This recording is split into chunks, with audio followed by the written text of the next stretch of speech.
नमस्ते। आपका स्वागत है तेजूज स्टोरी बुक कॉर्नर में। आज हम दिव्य प्रकाश दुबे जी की लिखी कहानी संग्रह आंखों बागों की चौथी कहानी संजीव कुमार पढ़ने जा रहे हैं। तो आइए शुरू करते हैं।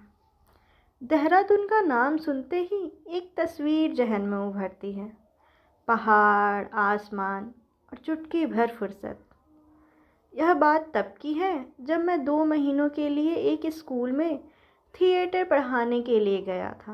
मैं कोई टीचर नहीं था, लेकिन स्कूल वालों को कोई एक ऐसा आदमी चाहिए था जिसने फिल्म और थिएटर की दुनिया के कुछ बड़े लोगों से मुलाकात की हो, थोड़ी बहुत अंग्रेजी बोल लेता हो और बच्चों को एक छोटा सा प्ले तैयार करा दे।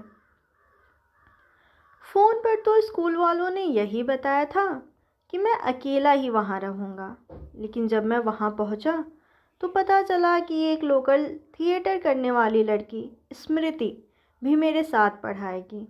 एक बार को तो मुझे बुरा लगा कि ऐसा कैसे हो सकता है, लेकिन अगले पल ख्याल आया कि एक तो पैसे बढ़िया हैं और दूसरे 2 महीने एक अच्छी जगह पर रुकने को मिल रहा है, तो थोड़े बहुत एडजस्टमेंट में बुराई नहीं है। स्मृति करीब 26-27 साल की होगी। 20 साल की उम्र में मुंबई हीरोइन बनने गई थी। 1-2 फिल्मों में उसने छोटे मोटे रोल भी किए और कुछ एक सीरियल्स में भी बड़ी बहन बनकर आई। लेकिन अपनी तस्वीरों को अलग अलग तरीके के लोगों को दिखाते हुए वो एक दिन थक गई। कुछ शहर जो दूर से आसान दिखते हैं, पास जाने पर इतने आसान नहीं हो रहते। मुंबई एक मुश्किल शहर है जहाँ बड़ा समंदर भी लोगों को बड़प्पन नहीं सिखा पाता। स्मृति थककर एक दिन घर लौट आई। सीरियल में आने का उसको एक फ़ायदा हुआ कि देहरादून लौटकर उसने एक एक्टिंग स्कूल खोल दिया। उस एक्टिंग स्कूल के बाहर उसके सीरियल की तस्वीरें भी लगी हुई थीं। स्मृति एक्टिंग क्लासेस के नीचे ही बड़ा बड़ा लिखा हुआ था, हुनर से कामयाबी तक। वह जानबूझकर कभी इस लाइन को नहीं पढ़ती थी, क्योंकि यह लाइन घूर कर उसको चिढ़ाती थी। उसको कई सारे लोकल स्कूल में काम मिला हुआ था। अंग्रेज़ी कॉन्वेंट स्कूल था और उनको यह दिखाना पड़ता था कि उन्होंने किसी बाहर के एक्सपर्ट को बुलाकर प्ले करवाया है, इसलिए उन्हें मजबूरन उसे बुलाना पड़ा। उसने मुंबई में 2-4 प्ले किए थे। हाँ, प्ले बनाए बहुत हैं, लेकिन वो प्ले कभी हुए ही नहीं। स्कूल वाले भी ज़्यादा पैसे खर्च करना नहीं चाहते, इसलिए उन्होंने कहीं से उसके बारे में सुना कि अच्छा आर्टिस्ट है, अभी ज़्यादा फेमस भी नहीं हुआ है, इसलिए बुला लिया गया। स्मृति से मेरी पहली मुलाकात न बहुत अच्छी रही न बहुत ख़राब। उसके बहुत सारे दोस्त अभी भी मुंबई में काम कर रहे थे, इसलिए उसने अपने शुरुआती सवालों में मुझे तौलने की कोशिश की। मेरे पास भी बताने को लाखों बातें थीं, और मुंबई की कमाल की बात यही है कि मुंबई में कभी कोई काम के लिए मना नहीं करता। मैंने भी बता दिया कि फ़िल्मों में जिनमें मैंने एक्टिंग की है उनका शूट हो गया है और वो रिलीज़ होने वाली हैं। स्मृति ने जब फिल्मों के बारे में पूछा तो मैंने बड़े ही आराम से झूठ बोल दिया कि एक फ़िल्म तो करण जौहर के साथ की है, लेकिन आप अभी किसी से कहिएगा मत, ये सब बातें कभी बाहर नहीं आनी चाहिए। झूठ जितना बड़ा हो उसको उतने ही आराम से बोलने पर वो सच हो जाता है। हम दोनों ही एक दूसरे के झूठ से वाकिफ़ थे, और कमाल की बात थी कि हमें इस बात से कोई दिक्कत नहीं थी। मुंबई में स्ट्रगल करने वालों के बीच में एक अनकहा एग्रीमेंट होता है। शुरुआत में मुझे लग रहा था कि किसी के साथ मैं कैसे काम करूँगा, लेकिन उसके साथ जब मैंने 2-3 क्लासेस कर ली तो मुझे एहसास हुआ कि स्मृति के होने से आराम ही है। हमने शेक्सपियर का एक घिसा पिटा सा प्ले चुन लिया और बच्चों को उसका रिहर्सल कराने लगे। इस बीच स्मृति ने मुझे यह बताया कि देहरादून में अब प्ले होने लगे हैं। मैंने जब प्ले देखने की इच्छा जताई तो वह खुशी खुशी मुझे प्ले दिखाने ले गई। मैं जब प्ले देखने गया और वहाँ पर मैंने एक लीड एक्टर की परफॉर्मेंस देखी तो मैं देखकर हिल गया। मैंने उसके जैसा एक्टर पूरे मुंबई में नहीं देखा था। वह एक्टिंग इतनी कमाल थी कि लग ही नहीं रहा था कि सामने वाला एक्टिंग कर रहा है। प्ले खत्म होने के बाद मैंने स्मृति से कहा कि मुझे इस एक्टर से मिलवा दो। मैंने जब स्टेज के पीछे जाकर उस एक्टर से हाथ मिलाया और उससे कहा कि मैंने इतनी कमाल एक्टिंग देखी ही नहीं कभी, वह सकुचाते शर्माते हुए बहुत ही धीमे से बोला, शुक्रिया। इतना धीमे कि अगर मैंने उसके होंठों को हिलते हुए नहीं देखा होता तो मैं मानता भी नहीं कि उसने कुछ कहा है। खैर, जब मैं उस छोटे से हॉल से निकलकर स्मृति के साथ कुछ खाने के लिए बाहर गया, तब मुझे पता चला कि ये जो देहरादून का सबसे अच्छा एक्टर था, वो एक पोस्ट ऑफिस में डाकिया था। थोड़ा मोटा, थोड़ा थुलथुल सा, बिखरे हुए बाल, कदकाठी से बिल्कुल संजीव कुमार। मैं जब संजीव कुमार की फिल्में देखता हूँ तो सोचता हूँ कि हिंदुस्तान का सबसे बड़ा एक्टर संजीव कुमार को क्यों नहीं बोलते। क्योंकि मेरे पास 2 महीने का समय था, तो मैंने सोचा कि मैंने जो आखिरी स्क्रिप्ट मुंबई में लिखी थी उसको देहरादून में परफॉर्म कर लिया जाए। शायद कुछ चमत्कार ही था कि मुझे जिस उम्र का और जैसा एक्टर चाहिए था वो डाकिया ठीक वैसा ही एक्टर था। वो स्क्रिप्ट शायद उसके लिए ही लिखी गई थी। मैंने स्मृति से जिद करके उस डाकिया से मिलने का सोचा। जब मैं उसके ऑफिस गया तो वो ढेर सारी चिट्ठियों पर ठप्पे लगा रहा था। उसके ठप्पे लगाने में एक रिदम था, एक संगीत था। जैसे चिट्ठियों पर ठप्पे लगाना इस दुनिया का सबसे खूबसूरत काम हो। हर शहर में ऐसे तमाम लोग मिलते हैं जो अगर शहर छोड़ देते हैं तो पूरी दुनिया में उस शहर का पहचान दिला देते हैं। वो कभी शहर छोड़ने की हिम्मत नहीं कर पाते, इसलिए अपने ही शहर में एक दिन अजनबी होकर रह जाते हैं। एक बार ऋतिक रोशन की एक फिल्म का कोई छोटा सा हिस्सा देहरादून में शूट हो रहा था। पोस्टमैन साहब का उस रोल के लिए सिलेक्शन भी हो गया, लेकिन जिस दिन शूटिंग थी उस दिन की छुट्टी अप्रूव नहीं हुई।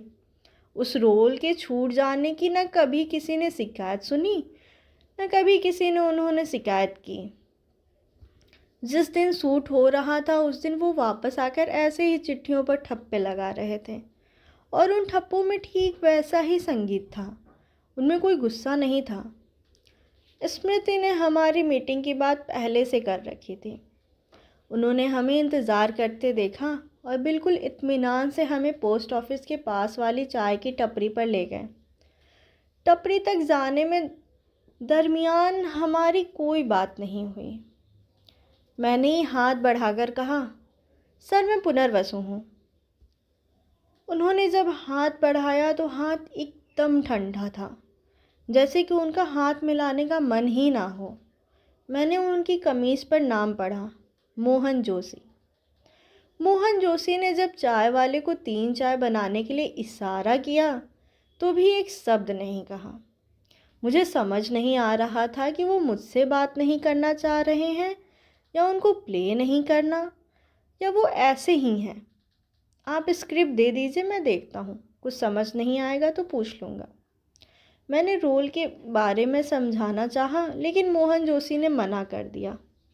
मैं पहले पढ़ लेता हूँ। उस मीटिंग के बाद लौटते हुए मैंने स्मृति से कहा, यार यह कुछ अजीब नहीं है, कुछ बोला ही नहीं। स्मृति उनके बारे में थोड़ा बहुत जानती थी। वह बोली, वो जीनियस है। मुझे स्मृति की बात पर यकीन नहीं हुआ। इस प्ले में हमें 2 लोग चाहिए थे। मोहन जोशी से मिलकर मुझे यही लगा कि मुझे इस प्ले के बारे में सोचना ही नहीं चाहिए। अगले दिन मोहन जोशी ने हमें शाम को बुलाया। मैंने पूछा, कैसा लगा आपको? पोस्ट ऑफिस में इक्का दुक्का लोग थे। मोहन जोशी उठा और थोड़ा आगे जाकर उसने ऐसा पोजीशन ली जैसे हम पोस्ट ऑफिस में नहीं किसी थिएटर में बैठे हों। इससे पहले मुझे कुछ समझ आता, उसने मेरी स्क्रिप्ट का एक सीन करना शुरू कर दिया। मैं यह देखकर सकते में था कि उस स्क्रिप्ट की सबसे मुश्किल सीन को मोहन जोशी ने इतने आराम से कैसे कर लिया। मैंने फिर भी यह जानना चाहा कि उसको स्क्रिप्ट कैसी लगी। उसने जवाब दिया, ठीक है, कर सकते हैं। हालांकि उस मीटिंग में आने से पहले मेरे मन में डाउट था, लेकिन मोहन जोशी को देख मेरे मन में अब कम से कम उसे लेकर तो कोई शक नहीं बचा था। लेकिन सामने एक नई समस्या थी, वो ये कि हमें इस प्ले में एक 35 साल की महिला की भी ज़रूरत थी, वह भी ऐसी जो अच्छी एक्टिंग कर लेती हो। स्मृति की उम्र थोड़ी कम थी, वह कोशिश करके भी उस रोल के लिए फिट नहीं हो रही थी। मेरे दिमाग में ये आइडिया आया कि जब एक अच्छा एक्टर हमारे पास है तो क्यों ना किसी दूसरे को लिया जाए जिसने कभी एक्टिंग की ही ना हो। स्मृति को यह बात अच्छी लगी। जब देहरादून जैसे शहर में एक ऐसे एक्टर की तलाश जिसकी उम्र 35 साल हो और वह रिहर्सल के लिए समय दे पाए, साथ ही उसको स्टेज पर आने का डर ना हो, ऐसी कोई आसानी से मिल जाना तो संभव ही नहीं था। उधर स्कूल में प्ले की तैयारी ठीक चल रही थी। स्कूल की प्रिंसिपल भी समय समय पर आकर हमारी तैयारी को देखती रहती थी। मुझे उनके बार बार आने से दिक्कत नहीं थी, उनके फालतू के सवालों से ज़्यादा दिक्कत थी। उन्होंने शायद गूगल में कुछ एक्टिंग के बारे में 2-4 आर्टिकल पढ़ लिए थे। उनके सवाल मेथड एक्टिंग से शुरू होते और पता नहीं कहाँ कहाँ चले जाते थे। एक समय के बाद उनको जवाब देना मुश्किल हो रहा था। उनके हर सवाल का मेरे पास एक ही जवाब होता, मैम आप इन बच्चों की परफॉर्मेंस में देखिएगा। स्मृति से ही मुझे यह पता चला कि मोहन जोशी ने शादी नहीं की है। उनके परिवार में भी कोई आगे पीछे नहीं था। हमने सोचा जब तक फीमेल एक्ट्रेस नहीं मिल रही है तब तक प्रैक्टिस तो शुरू ही की जाए, टाइम क्यों वेस्ट करें। इसी चक्कर में हम रोज़ शाम को पोस्ट ऑफिस पहुंच जाते हैं और पोस्ट ऑफिस खाली होने के बाद वहां पर ही प्रैक्टिस शुरू कर देते हैं। एक दिन ऐसे ही जब स्मृति और मैं ऑफिस पहुंचे तो मोहन जोशी डरे सहमे हुए अपनी सीट पर बैठे हुए थे। पोस्ट ऑफिस के केबिन में एक मैडम बैठी हुई थी जो आते जाते 1-2 बार दिखी। पूछने पर पता चला कि मैडम पोस्ट ऑफिस की बड़ी बाबू हैं। कुल मिलाकर यह कहा जा सकता था कि वह मोहन जोशी की बॉस थी। ऐसा कभी होता नहीं कि वो ऑफिस में इतनी देर तक रुकी रहें, लेकिन उस दिन शायद उनको कुछ काम था। उनकी उम्र ठीक वही थी जो हमें अपने प्ले के लिए चाहिए थी। मैंने नेम प्लेट पर नाम पढ़ा, ग्रीष्मा पंत लिखा हुआ था। मोहन जोशी की एक खास बात थी कि प्ले की रिहर्सल शुरू करने से पहले ही मुझसे पूछते मैं कौन हूँ। मेरे लिखे हुए प्ले में उनके कैरेक्टर का नाम था शौकत वशिष्ठ। मैं पूछता कि क्या आप शौकत वशिष्ठ हैं। मोहन जोशी कुछ देर के लिए अपनी आंखें बंद करते और जब वह आंखें खोलते तो उनका पूरा शरीर, उनकी आत्मा, उनके देखने का तरीका, उनके चलने का ढंग, सब कुछ शौकत वशिष्ठ हो चुका होता। जैसे पुरानी कहानियों में हमने सुना था कि लोग एक मंत्र पढ़कर अपना रूप बदल लेते हैं, वैसे ही मोहन जोशी को शायद कोई जादू आता था। यूं तो वो कोई बात नहीं करते थे, लेकिन अगर कोई कैरेक्टर बहुत बातूनी है तो मोहन जोशी उतनी देर के लिए बहुत बातूनी हो जाते थे। उनको ज़्यादा बात करते हुए देखकर लगता कि इस आदमी के अंदर इतनी सारी बातें थीं तो वह निकल क्यों नहीं रही थीं। जैसे ही रिहर्सल खत्म होती तो वापस अपना मोहन जोशी वाला रूप धर लेते, एकदम चुप, झुके हुए कंधे वाला कोई आदमी जिसके पास सारी बातें खत्म हो चुकी हों। पता नहीं क्या सोचकर मैंने मोहन जोशी से पूछा कि यह आपकी बॉस ग्रीष्मा पंत जो हैं, क्या वो एक्टिंग कर सकती हैं। मोहन जोशी इस सवाल के जवाब में सड़क पर टकटकी लगाए सोचते रहे। मुझे लगा कि शायद अब जवाब दें, लेकिन 10 मिनट तक कोई जवाब न आया नहीं। मैंने खींचकर दोबारा पूछा। मोहन जोशी जैसे किसी नींद से जागे हों। वो बोले, पूछने में बुराई नहीं है। मुझे यह तो उम्मीद थी कि वो खुद तो कभी पूछेंगे नहीं, इसलिए मैंने स्मृति से बात करने को कहा। स्मृति को शुरुआत में यह आइडिया बहुत ख़राब लगा। मैं यह बात पढ़ पा रहा था कि कहीं ना कहीं स्मृति खुद वो रोल करना चाहती है, लेकिन मुझे तो जैसे जिद थी कि नहीं, मुझे वो खास हाव भाव ही चाहिए। उसने जब ग्रीष्मा से बात की तो उसने तो मजाक में टाल दिया, लेकिन एक चीज़ अच्छी हुई कि उसने यह कहा कि मैं रिहर्सल में आऊँगी। यूँ तो वह मोहन जोशी की बॉस थी, इसलिए ग्रीष्मा के सामने आते ही मोहन जोशी अपने आप को और अंदर सिकोड़ लेते थे। ग्रीष्मा को इस बात का खूब अंदाज़ा था कि उसके आने की वजह से मोहन जोशी को दिक्कत हो रही है, इसलिए उसने आते ही सबको कंफर्टेबल कर दिया।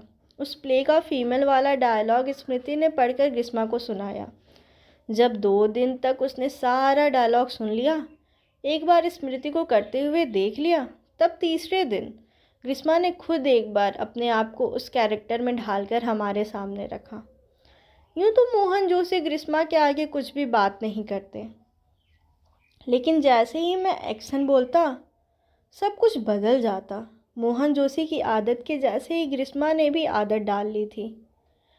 अभी मैं कौन हूँ, वो दोनों बहुत अच्छा कर रहे थे, इतना अच्छा जिसकी मुझे दूर दूर तक उम्मीद नहीं थी। उधर मेरे स्कूल के प्ले की डेट आ चुकी थी, इधर रिहर्सल में ग्रीष्मा को, स्मृति को और मुझे मज़ा आने लगा था। मोहन जोशी को कैसे लगता था यह बात मैं कभी समझ नहीं पाया, क्योंकि वो कभी कुछ ज़्यादा रिएक्ट ही नहीं करते थे। रिहर्सल के दौरान ग्रीष्मा जैसे ही अपने कैरेक्टर में आती, वैसे ही मोहन जोशी बदल जाता। ग्रीष्मा घर की बड़ी बहन थी और बाकी सभी बहनों को, भाइयों को पढ़ाते लिखाते और सेटल करते उसकी शादी रह गई थी। मुझे कई बार ऐसा लगा कि ग्रीष्मा के मन में मोहन जोशी के लिए सॉफ्ट कॉर्नर है। मोहन जोशी डाकिये के लिए नहीं, मोहन जोशी जो एक्टर है उसके लिए। मैंने स्मृति से भी यह बात कंफर्म करने की कोशिश की, उसको भी ऐसा ही लगता था। खैर, हमने प्ले की, एक डेट ले ली। स्मृति के ऑफिस में ही हमने करीब 50 लोगों को बुलाया। परफॉर्मेंस बहुत अच्छा रहा। हर कोई ग्रीष्मा को और मोहन जोशी को बधाई दे रहा था। लोगों ने कभी ऐसा प्ले देखा ही नहीं था। ऑडियंस में ही शहर के कुछ बड़े लोग भी आए थे। उन्होंने इस प्ले को एक बड़े ऑडिटोरियम में परफॉर्म कराने के लिए हमसे पैसे पूछे। हम तो ये सब शौकिया कर रहे थे, हमें उम्मीद ही नहीं थी कि इसके लिए भी पैसे मिल सकते हैं। इसी प्ले का सेकंड परफॉर्मेंस हुआ और पहले वाले से भी अच्छा हुआ। इस बार हम सब ने पैसे भी कमाए। जितने भी पैसे आए मैंने उसके 4 हिस्से किए और आपस में हमने बांट लिया। ग्रीष्मा तो पैसे लेने को तैयार भी नहीं हो रही थी, क्योंकि उसको तो इसके पहले पता भी नहीं था कि कभी वह स्टेज पे परफॉर्म भी कर सकती है। मैंने सोच लिया था कि कभी ना कभी मैं मोहन जोशी और ग्रीष्मा को मुंबई ले जाकर परफॉर्म करवाऊंगा। उधर मेरे स्कूल का प्ले हुआ, वो भी बहुत अच्छा हुआ। स्मृति से मेरी दोस्ती गहरा गई। मैंने उसको सच बता दिया कि मेरी कोई फिल्म नहीं आने वाली। यह सुनकर उसको कोई अचरज नहीं हुआ, उसको इस बात का अंदाज़ा था ही। उसने भी सच बता दिया कि उसका ड्रामा स्कूल बहुत अच्छा नहीं चल रहा। धीरे धीरे मेरा देहरादून से जाने का समय आ चुका था। जाने से पहले हमने सोचा कि क्यों ना हम सब लोग साथ में एक डिनर करें। ग्रीष्मा तो डिनर के लिए तुरंत तैयार हो गई, लेकिन जब मैंने मोहन जोशी से पूछा तो उसने पूछा, ज़रूरी है? मैंने कहा, बहुत ज़रूरी है। मैं इसी बहाने आपको अपनी अगली कहानी सुना दूंगा। जब हम डिनर पर पहुंचे तो मोहन जोशी को छोड़कर हम 3 लोग आपस में खूब बातें, हंसी मजाक कर रहे थे। इस बीच एकदम से मोहन जोशी ने मुझसे पूछा, आज मैं कौन हूँ? हम सब इस सवाल पर खिलखिलाकर हंस दिए। ग्रीष्मा ने कहा, आज तुम संजीव कुमार हो और मैं जया भादुड़ी। मोहन जोशी ने कहा, कोशिश फिल्म वाले? ग्रीष्मा ने कहा, हाँ, कोशिश फिल्म में संजीव कुमार और जया भादुड़ी बोल और सुन नहीं पाते थे। थोड़ी देर में ग्रीष्मा ने फिल्म का नाम और हीरो का नाम बदल दिया। जैसे ही वो हीरो का नाम बदलती, मोहन जोशी उस फिल्म के वही हीरो हो जाते और ग्रीष्मा उस फिल्म की हीरोइन हो जाती। होटल के बैकग्राउंड में जो गाना बज रहा था वही उनके फिल्म का गाना हो जाता। हम उस कहानी के साइड एक्टर हो जाते हैं, जो टिपिकल से होते हैं ना, हीरो का दोस्त, हीरोइन की सहेली। ये सब कुछ एक जादू के जैसे हमारे सामने हो रहा था। मुझे 1-2 बार ये भी डाउट हुआ कि कहीं मैंने ज़्यादा पी तो नहीं ली है, लेकिन ऐसा नहीं था। मुंबई लौटने के बाद मैं मोहन जोशी जैसा एक्टर अपने प्ले के लिए ढूंढता रहा। मुझे कोई वैसा मिला ही नहीं। आखिरकार मुझे वो प्ले बंद करना पड़ा। मेरा काम ठीक ठाक चलता रहा। मैंने मुंबई में एक एक्टिंग स्कूल खोल लिया। जहाँ मैं स्कूली बच्चों को एक्टिंग सिखाता। देहरादून से लौट आने के कई साल बाद जब मैं दोबारा देहरादून पहुंचा तो पता चला ग्रीष्मा और मोहन जोशी ने शादी कर ली थी। स्मृति का एक्टिंग स्कूल अब अच्छा चलने लगा था। उसने भी शहर के एक बिजनेसमैन से शादी कर ली थी। जब मैं ग्रीष्मा से मिला तो मैंने उनसे पूछा कि क्या अभी भी आप वो खेल खेलते हैं, तो उन्होंने जवाब दिया, हाँ, इस दुनिया में इतने किरदार हैं कि हम वो किरदार बनते रहते हैं। एक वही तरीका है कि हम जिससे अपनी असलियत से भाग सकते हैं। मोहन जोशी अब भी उसी पोस्ट ऑफिस में वैसे ही बैठे हुए चिट्ठियों पर ठप्पा लगा रहे थे। मोहन जोशी के बाल थोड़े ज़्यादा सफ़ेद हो चुके थे। चिट्ठियों पर ठप्पा लगाने में अभी वही संगीत था। संजीव कुमार अगर बुढ़ापे में मरते तो उनकी शक्ल ठीक मोहन जोशी जैसी लगती। ये कहानी बस इतनी ही थी। अगर आपको ये कहानी अच्छी लगी हो तो वीडियो को लाइक कीजिए और कमेंट्स में हमें ज़रूर बताइए। अपने दोस्तों के साथ भी आप शेयर कर सकते हैं और चैनल को सब्सक्राइब करें अगर आप ऐसे ही कहानियाँ सुनते रहना चाहते हैं। तो बहुत बहुत धन्यवाद।